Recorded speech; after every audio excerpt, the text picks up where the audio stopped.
মমতা বন্দ্যোপাধ্যায়ের ঘনিষ্ঠরা তার কতটা ভালো চান সন্দেহ আছে। আবারও বিস্ফোরক হুমায়ুন কবির। সোমবার জাতীয় কর্ম সমিতির বৈঠক করেছেন মমতা বন্দ্যোপাধ্যায়। সেখানে দলের অন্দরে ব্যাপক রদবদল হয়েছে।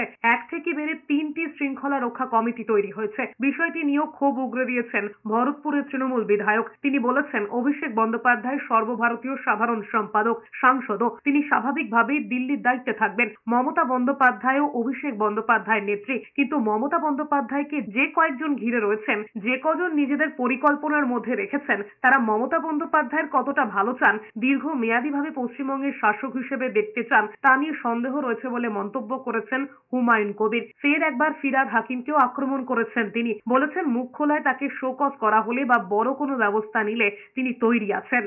আমি তো ব্যবস্থা নেওয়ার জায়গায় বলতে আমাকে সাসপেন্ড করে দেবে। তো আমি তৃণমূলের বিধায়ক ছাড়া আমি কোন পোস্টে আছি?